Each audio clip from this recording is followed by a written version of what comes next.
नहीं, कांग्रेस आज सच्चाई क्या है कि संघर्ष की लड़ाई लड़ रही है, संघर्ष की जो है गाथा लिखने का काम कर रही है। आज आप सीट कम की बात करें तो सवाल तो जेडीयू से भी पूछा जाएगा कि भैया जो 115 पे चुनाव लड़े थे आज 101 पे आ गए। हाँ। जो कहते थे कि भैया विधानसभा चुनाव में जो है जेडीयू जो है बड़े भाई की भूमिका निभाती है, आज बराबर के भाई पे आ गए, जुड़वा भाई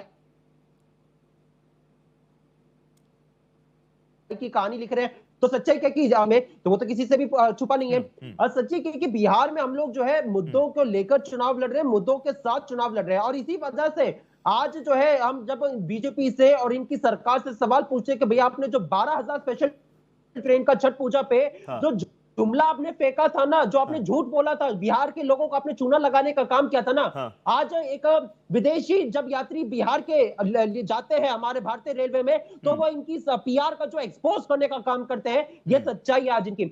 सच्चाई क्या है कि आज भैया इन्होंने गुंडा राज इतना ज्यादा कर दिया है ना बिहार में हावी कि भैया अकेले जो है 2025 में क्राइम जो है स्टेट क्राइम ब्यूरो जो हमारा है आंकड़ा, वो बताता है कि इतना ज्यादा बड़ा है कि 2015 से लेकर 2025 तक में इतना ज्यादा हमारा आंकड़ा बढ़ा है कि 80% हमारा बढ़ रहा है, जबकि हमारा नेशनल लेवल है सिर्फ 24% ये सच्चाई है बिहार की। आज सच्चाई बिहार की क्या है कि भैया जो 70,000 करोड़ रुपए का इन्होंने घोटाला किया है पैसों का, बिहार के लोगों का जो अपने गाड़ी कमाई को जो आपने लूटने का काम किया है, आज बिहार की जनता उस मुद्दों पे सवाल लड़ेगी, उन मुद्दों पे जो है चुनाव लड़ने का काम कर रही है। आज जो है सच्चाई इनके जो है भ्रष्टाचार का ये हो चुका है कि एक इंजीनियर है, उसके वहां पे पैसे जब वो जलाता है पाइप में पूरे फिर भी इतने सारे भरे होते हैं। आपने बिहार के जो लोगों के पैसे मैं समझ रहा हूँ का काम क्या है, आज उन मुद्दों पे बिहार की जनता चुनाव लड़ेगी। आज बिहार की जनता उन मुद्दों पर चुनाव लड़ेगी कि भैया किस प्रकार से आज दरभंगा के एक सरकारी अस्पताल में आज हालत इतनी ज्यादा बदतर हो चुकी है कि वहां पे ना ही तो डॉक्टर है,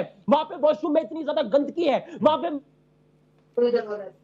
मरीज को इलाज नहीं मिल रहा है। यह सच्चाई आज आपने बिहार की कर दी है। इन मुद्दों पे बिहार की जनता चुनाव लड़ेगी। आज बिहार की जनता जब इन मुद्दों पे चुनाव लड़ती है ना, तो आज इसी वजह से बौखलाहट में बीजेपी को जो है आज घुसपैठियों का कभी राग अलापना पड़ता है, तो कभी जो है इंडिया गठबंधन पर चुनाव लड़ना पड़ता है, लेकिन अपने रिपोर्ट का राज्य वो लोगों के बीच में नहीं जा सकते। और इसका प्रमाण मैं आपको बताता हूँ, आपने बीजेपी के प्रवक्ता से सवाल पूछा कि भैया आप रिपोर्ट कार्ड लेके जाओगे, उन्होंने कहा कि भैया 20 साल से जनता चुन रही है, कुछ तो बात होगी, एक काम नहीं गिना पाए आज बीजेपी के प्रवक्ता। ये सच्चाई है। क्यों? क्योंकि उनको भी पता है कि कोई काम उन्होंने किया नहीं है पिछले 20 सालों में, आज इस वजह से एक भी काम नहीं गिना सकते। ठीक है। अभी बीजेपी के प्रवक्ता कह रहे थे कि भैया पैसा कहां से लाएंगे। हमें बताता हूं पैसा कहां से लाएंगे। जब आपने कहा था, बताइए आलोक जी, सुनिएगा अंश भाई कुछ बता रहे हैं। 15 लाख रुपया जो है सबके बैंक अकाउंट में आएगा। तो वो सवाल आज लोग बात पूछे कि उस समय पे आपने कहा था पैसा कहां से आएगा। हम बताओ पैसा कहां से आएगा। जो 70,000 करोड़ का सीएजी ने घोटाले का जिक्र किया ना, वहां से पैसा आएगा। जब एक इंजीनियर के वहां पे जो है पैसा जल रहा होता है ना पाइप में, वहां से पैसा आएगा। पैसा आएगा जब एक मत्स्य अधिकारी का वहां पे जो है जो पैसा निकलता है रेड में, वहां से पैसा आएगा। आपने जो बिहार को लूटा है, आपके वहां से पैसा आएगा। जो पैसा जो बिहार की जनता के बैंक अकाउंट में जाएगा, बिहार की जनता को सशक्त बनाने का काम करेगा, वहां से पैसा आएगा। बेहतरी के लिए आपका जो है चिंता मेरे को बहुत अच्छी लगी, लेकिन मेरे को थोड़ा और अच्छा लगा अगर आप जेडीयू की भी थोड़ा चिंता करते। अगर आप जो है जितना मांझी जी की भी चिंता करते, जो 15 सीटें मांग रहे थे, आज बेचारों को जो है 7-8 सीटों पे जो अपने आपको संतुष्ट करना पड़ रहा है। मुझे अच्छा लगता कि अगर आप चिराग पासवान जी की भी चिंता करते, जो है कि भैया पूरे लड़ाई के युद्ध के मैदान में आ चुके थे, उसके बाद मैं ना सच बता रहा हूँ, मैं उनसे भी पूछूं, लेकिन उनके पास ना भी सब कुछ है। मैं कह रहा हूँ वहां पे सब कुछ ऑल इज वेल इसलिए भी है क्योंकि अभी वो सत्ता में भी है।